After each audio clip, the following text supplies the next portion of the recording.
Hello everyone, good afternoon, welcome back to the podcast. I hope you're all doing well. I'm your host, Ranulph Bacon, spell Sporty Spotlight, and yeah, we've got quite a lot to talk about today. Haven't done it like this in a good while now, but it's good to go back to some of the old norms sometimes, and that is me clicking a can. Don't worry, not of anything suspicious, it's just a good old thing of Diet Coke. Necessary fuel for what I'm hoping to be a productive episode, so let's just get straight into it.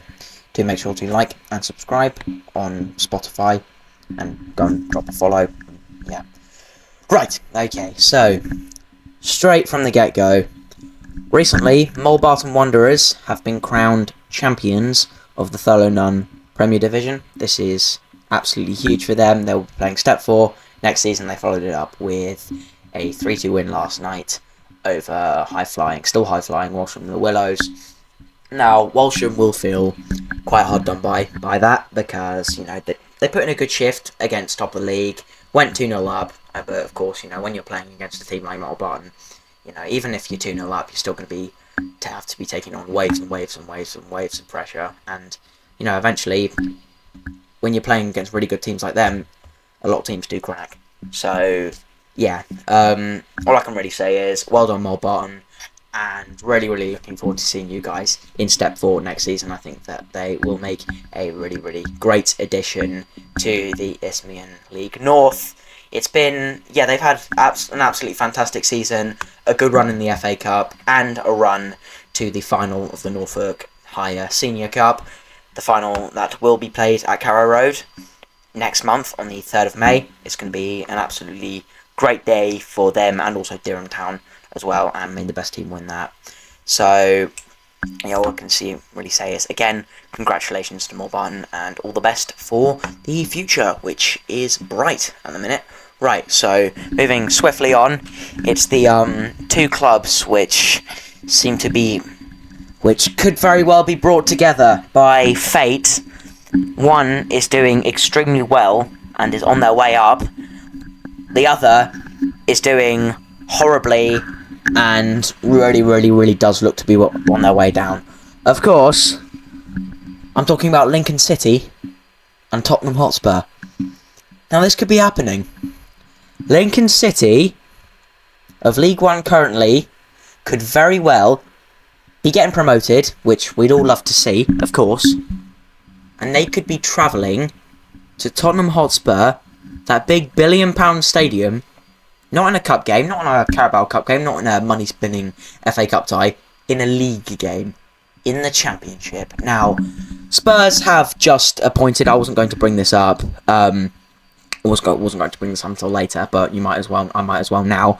Tottenham have now had more managers this season than they've had wins at home in the league. That is outrageous. It's genuinely remarkable. So, fair play to Roberto De Zerbi for leaving what was a very stable job at Marseille and joining what is really a sinking ship. To be honest, I don't think Jose Mourinho could keep this Tottenham Hotspur team up. It's that bad. It's genuinely that bad, and I'm sorry to say it because, a lot of Spurs fans might take offence to what I'm saying, but it is the truth. It's the plain and simple truth. Spurs are on their way down, and I don't really see what, De Zerbi could get them a few results here and there. He could get them about 8 points, but 8 points isn't going to keep them up.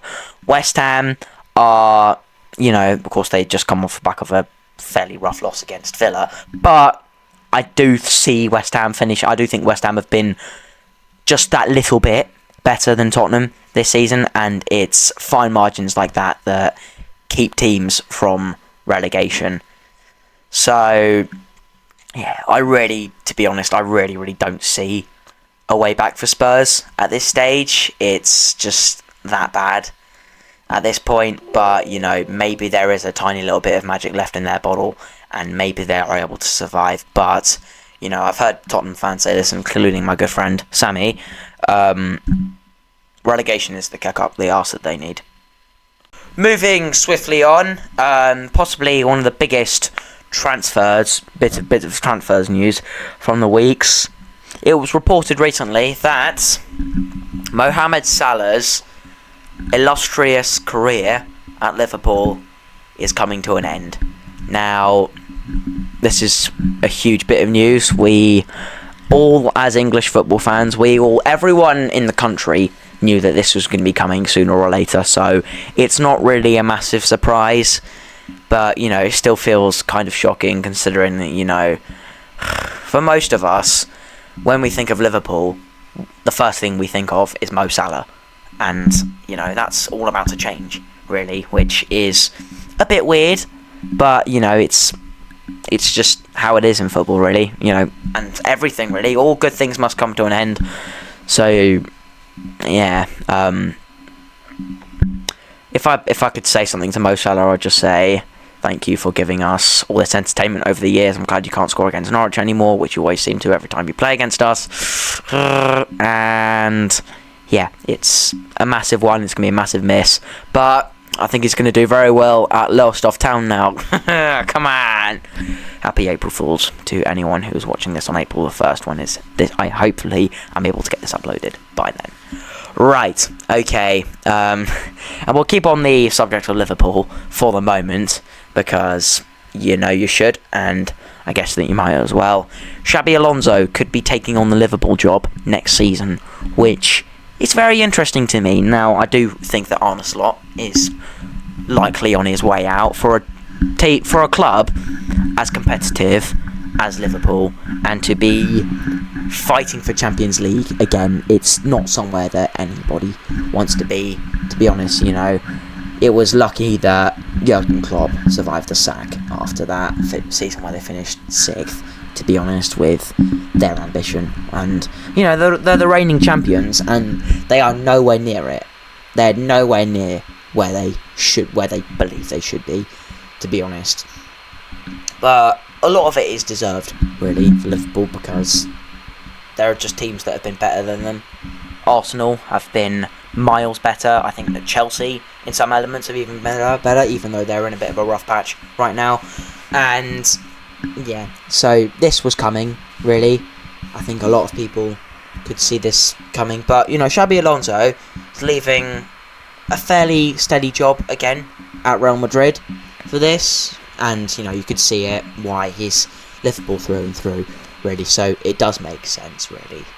So yeah, it'll be interesting to see how Liverpool will, of course, I guess, aim to rebuild next season. But then again, though, I do think that in all this, Arne Slot has been dealt a bit of a harsh hand. I mean, winning the league in his first season is remarkable. It's nothing short of remarkable, of course. But, getting sacked the season after finishing 6th, which does look like what is going to happen. It is kind of, it is a bit of a shame, really, but it'll just be interesting to see where he goes from here and what he chooses to do next. But it does remain to be seen, and we will all watch it with great interest. That was not a Star Wars reference, by the way. If you'd like to interpret it as one, by all means, be my guest. Right, okay. So now getting on to the slightly controversial subject of international football of recent times. Senegal paraded with their AFCON trophy after their friendly with Peru, actually during as well. I commend that. I fully commend that. I think that the African Football Confederation has a lot to answer for, and Morocco should not be champions right now. Senegal are the champions, and I hope anyone watching this is in agreement with that. We all saw that final. We saw Senegal win it. We saw Gay score that winning goal. It's the way it should be. And so, the AFCON probably aren't going to see sense, because they've probably already made up their mind and just declared Morocco the champions. But it is stupid, really. So, wishing all the best to Senegal and Morocco, even though it's a bit stupid, but it's not really their fault, is it? It's the officiation's fault, and it was a dumb thing to do, maybe leaving the pitch for 10 minutes, but they had more than enough reason to do it. So, who am I to fault that? Who would I be to fault that? Back here in England, so last night I had the pleasure of watching England under-21s beat Moldova's under-21s at Carrow Road, which is, a fairly rare opportunity to see international football down at the Carrow. But, when those opportunities come, you've got to take them. And I'm glad I did, because that was a very, very entertaining 4-1 win. And, there were a few standouts in there for me. I thought Miles Lewis-Skelly, I've had doubts, is he all that? But I think he just might be, to be honest, after seeing that. He was all over the place. You think, who else? Ethan Nwaneri as well. They've both been a bit missing from Arsenal's team this season, but which I do think is a bit unfair, really. Of course, well, Nwaneri is out on loan, but they both performed to a very high standard last night, and I thought they were both good. I thought that Romain Esse, when he came on, was good. Of course, he scored.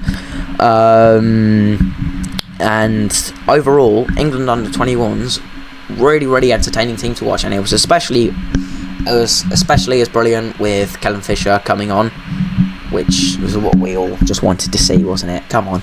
I mean, to be fair, Philippe Clement probably said to Lee Carsley, you've got to give him some minutes. I came here to watch him. So, yeah, and also, Lee Carsley was also very complimentary of the folk at Colney, which was very nice to see as well. Seemed like the team were looked after well, which is exactly what you want to see, really. And another bit of international news, a bit of an international roundup. Jose Cordoba recently recorded his first ever international goal for Panama against South Africa, and it was a hugely deserved one. They ended up winning 2-1 in that international friendly. It's two teams that will be at the World Cup finals in the summer, and it's going to be great. So, yeah, well done, Jose. Really, really, really, really, really happy for him. He's completely deserved it. I think he's been exceptional recently. He's putting a shift in every single game, and a great shift too. And, his first international goal, it's fully deserved. And I'm absolutely buzzing for him. So, yeah. Big up, Cordoba. As for England's senior team, two very, very unimpressive performances at Wembley. A 1-1 draw against Croatia. And last night, what was a, fairly historic, and we're on the wrong side of history here, England 0, Japan 1. Now, that was very poor. I don't really think there were many good performers in that team apart from maybe Elliot Anderson and Kobbie Mainoo. I didn't watch all of it. This is just entirely going off what I've heard and what I've read. But, overall, very completely off it. And if Thomas Tuchel really, really does want to win the World Cup with this team, then if you're going off that, then we're miles off it. Miles off it. So, massive improvement is needed over the next couple of months. And, these players do need to get performing for their clubs again to be able to get in shape for that. Cole Palmer needs to get firing at Chelsea again. He's nowhere near, well, he's still quality, but he's nowhere near that 23-24 Cole Palmer that we all saw. He was just scoring goals for fun. He was all over the place, and we need him to roll back the clock if he wants to be the player that we all believe in, the player that we believe would have won us Euro 2024 if he just started every game. As for Japan, I thought that they were very, very impressive. Kaoru Matoma, he's once again silenced the Big Six critics who believe he wouldn't get into those teams. He's just gone and scored at Wembley against England, and that's the goal that's gone on to be the winner. And one of my personal beliefs about Japan is that they are a country that is 10 years ahead of the rest of the world in many regards, many more regards than one. And last night it seemed like football might be one of them. They've got huge, they ooze quality, those players. Kaoru Matoma's one. Al Tanaka, I think he's absolutely brilliant. He's doing a great job at Leeds right now, and he ripped up the Championship last season, and he's done a good job in the Prem this season as well. And even some of the ones that weren't in the squad last night but still could have maybe an outside shout of making that team in the summer. Yu Hirakawa, who's currently on loan at Hull from Bristol City, I think he's great.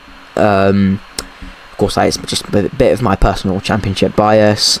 So I won't say anything more because I can't really claim to know as much as I'd like to, but well done Japan, they completely deserved the win. England were clueless and Japan were the clueful ones.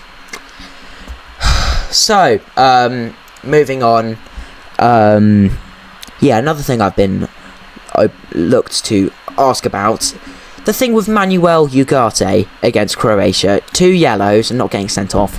It is silly, really, but I think it just sums up a bit of modern officiating in the game these days. It's dodgy, but it's just the sort of thing that we have to live with. There is nothing we can do about it now, which is stupid, really, but it's just the way it is. But England didn't really deserve the win that night, and you know, it's just the irony of it all. It took Ben White, the guy who's literally come out and said, I don't want to play for England, pretty much. It took him scoring a goal for us to find the net, which was... it's just absurd. At the end of the day, really. It's just... God. But yeah, while we're on the topic of international friendlies, before we get on to the other World Cup qualifying stuff, Scotland have had a fairly rough hand in friendlies as well. Losses against Japan and last night the Ivory Coast, which was not the dress rehearsal that they would have wanted. But you know, I've been in theatre a long time, and one thing I do know is, oh yeah, if you screw up in the dress rehearsal, you're probably going to get dropped for the actual performance. But sometimes you can have a really bad dress rehearsal and then just go out on the stage and do a really, really good job. I've seen that happen. I've probably done that myself a few times. But yeah, it's of course not what Japan would have wanted. It's not what Kenny McLean would have wanted, and it's certainly not what Alistair McAllister would have wanted. But the main thing is, though, you know, John McGinn came out and said afterwards, I would take losing friendlies for the next 10 years to have a place at the finals of every single major tournament. And that is absolutely right, really. These are friendly games. They are test matches at the end of the day. And of course they mean a lot. You know, they are very, very important. They're vital, in fact, to the team's success. But at the end of the day, they are still friendlies. You don't undo any good work. Like, the last 2 days, you know, for the last 2 fixtures, England haven't undone any of the good work that was done in the World Cup qualifying to go completely unbeaten throughout the entire campaign. Scotland haven't undone any of their good work to win their group and win automatic qualification for the World Cup. And same goes for everyone, really. They're still there, and all that matters is that they go to the competition and give everything. And that's just the truth at the end of the day. So, now we will get into the main World Cup qualifier details. And some of these are a bit more absurd than others. So I'll just start with the one which is genuinely, frankly, dare I say, quite staggering. Yep. Sweden are going to the competition. Now, it's genuinely absurd. But I guess that gives the Nations League a lot more credibility, because everyone knows how horrible they performed in the actual qualifying matches. They finished 4th. Kosovo finished 2nd, and they didn't get to go, and they didn't qualify. They're probably going to be absolutely fuming right now. But it's happened because they were good in the Nations League, and fair play to Graham Potter. He's done an exceptional job with Sweden thus far, and they're going to the USA. The American dream is alive. Mexico, Canada, all await for them, as do they await for Turkey. For the first time in 24 years, Turkey are going to a World Cup, which is absolutely massive for them. Now, it will it'll be interesting. It's going to be an interesting World Cup. There are going to be a lot of teams, haven't been there for a while, and a lot of teams that have never been there before. Cape Verde, Curacao. It's going to be great. It's going to be, hopefully, what is going to be a really good competition, aside from the political sides of it, which hopefully we probably should get into, because we shouldn't ignore the reality. But it's not the sort of thing that should be taking over the entire competition. And now we've got over the teams that are going, it probably is worth talking about the teams that aren't. Bosnia and Herzegovina 1, Italy 1. Bosnia and Herzegovina win 4-1 on penalties. Italy are missing their 3rd consecutive World Cup. There will be kids, there will literally be kids born in 2014 who are 16 now, who are from Italy and have never seen their team play in a World Cup. Now that is sad. If I wasn't such a biased English prat, I would feel horrible for them. In fact, I do still feel horrible for them. But it's genuinely remarkable. The Italian Football Federation has a huge amount to answer for, because they're the ones culpable for this. They are the ones culpable for all this, really, because Italy they're a world footballing power. It just has to be said. They produce the best players in the world. They've got one of the most competitive divisions in the world as well. So it's just remarkable that this has been allowed to happen. It's such a huge downfall. It's a horrible fall from grace that I don't think any country really deserves, because it's a beautiful game that belongs to all of us, and we should all be able to enjoy it, and we should all be able to enjoy watching our countries perform on a big world stage. And the Italians don't get to enjoy that, which is horrible, because Italy is a beautiful country. It's got beautiful culture, beautiful food, beautiful lakes, Lake Como. I don't like sand, but yeah, it's horrible for them. So I feel bad for them, even though dare I say last night I was laughing a little bit, because we're all still salty about Euro 2020. I'm sorry to say it, I'm sorry to break that news to you, but yeah, I'm going to have that in my mind forever. But this has happened, and is it deserved? No, it's not. The dust has settled from last night. Yeah, it's a horrible fall from grace that they haven't asked for. Italy have still got, on paper, one of the best national teams in the world. But as for Bosnia and Herzegovina, absolutely massive for them. Huge congratulations to them on making the World Cup finals for just the second time. It's been 12 years since their last visit in 2014, and now they're going again. And dare I say, Bosnian Football Federation, you need to call up Vladan Kovacevic. I'm just going to say that. And that did not come from any personal bias either. yeah, make of that what you will. Absolutely huge one for them. They completely deserved it. Thoroughly deserved to go through. And now, as for the other big countries that have made it, the Democratic Republic of the Congo are qualifying. The standing man, the statue DR Congo fan, is going to the USA. Get that man a visa now. He deserves it. So yeah, huge congratulations to DRC for making it. It's going to be absolutely fantastic. It's going to be a great World Cup if we take out all the political sides of it. But now, here's the one thing that we should mention. So there is only one way in which Italy can completely bypass the playoffs and just get to the World Cup as a whole. If Iran choose not to go. Now, they have publicly stated they will not be going, but President Donald Trump has said that they should, but he's also said that it would not be good for their safety. Now those 2 points, those 2 words, it's an oxymoron. It's a huge oxymoron that he comes out and says that. He said it wouldn't be good for their safety for them to come to my country. It's ridiculous that he says that. He's the president. I think it's a shameful thing to say, considering he's the president of one of the most powerful countries in the world. That, recently, to be honest, they've gone to show that they don't really deserve to be hosting the World Cup. The United States have, they've proven that they shouldn't be allowed to host it. I personally stand by the claim that Canada and Mexico should both host it alone. And of course that's not going to happen now, but I think it would just be safer for everyone, really. But yeah, if Iran do end up not going, which, to be honest, with everything that's going on now, which we won't get into, although with everything that's going on, I completely understand that their stance.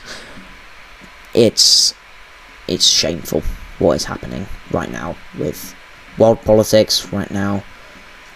But it's being leaked into our beautiful game so many times, just like with Nigel Farage making reform podcasts at Portman Road. Now, honestly, if I were Halo, if I were one of the folks in Stowmarket, I wouldn't want my brand anywhere near that. No, I'm not going to get into that, because that is just a dig at Ipswich in general, even though Mark Ashton has come out and said that he's sorry about it, which I completely understand. But it's poor. It's poor from all these politicians to be coming out and saying that, because this game does not belong to them. It belongs to the people. It belongs to the fans of this beautiful game. It belongs to everyone who is literally spending their life savings to travel to that tournament in the summer. It belongs to them. And the fact that Trump is blocking, he's literally he's gone out of his way to block visas for a lot of those people. It's disgraceful. So yeah, there's my anti-Republican rant out of the way. Yeah, that's gonna stick, isn't it? Right, okay, so now back onto the international break is almost over, and very soon we get back to league action for the final run-in of the EFL Championship season. Right, so back on to the subject of one of the most informed teams in the country right now, Norwich City. Right, so we're getting in to the last games of the season, the final run-in, the last 1, 2, 3, 4, 5, 6, 7. There are 7 games left in the league now. Starting off with Portsmouth at home, Millwall away, Ipswich at home, Bristol City away, Derby County at home, Swansea at home, Hull away. Now, are Norwich going to make the playoffs?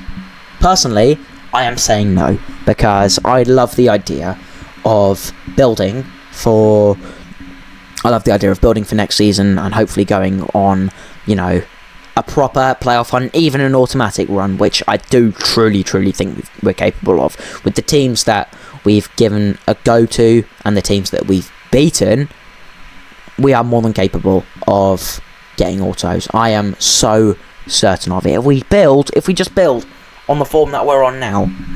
But Connor Southwell did come out and say in his most recent matchday verdict, which was Charlton away, playoffs are improbable but not impossible. So let's just do a little bit of maths here. There are 7 games left, 3 points to play for in each game. That's 21 points to play for now. Now, I'm not saying that we're going to go and get every point, because that's just absurd, because that's just not how football works. You don't beat everyone.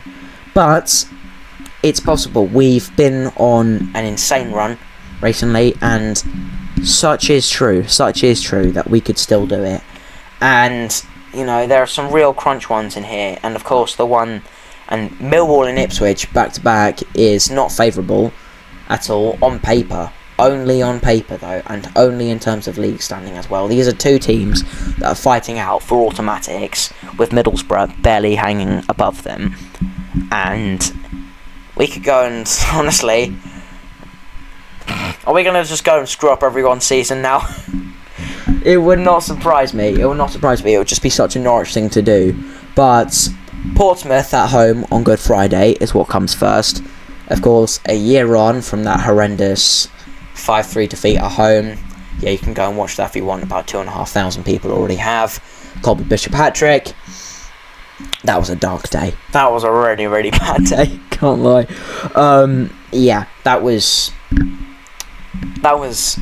before, but this is the now, and we are not that team anymore. That team is not what defines Norwich City anymore. Dare I say it, that was when I personally think Yannis Torup should have been sacked. After that, it took Millwall to get him sacked, of course, but that is, as such did happen.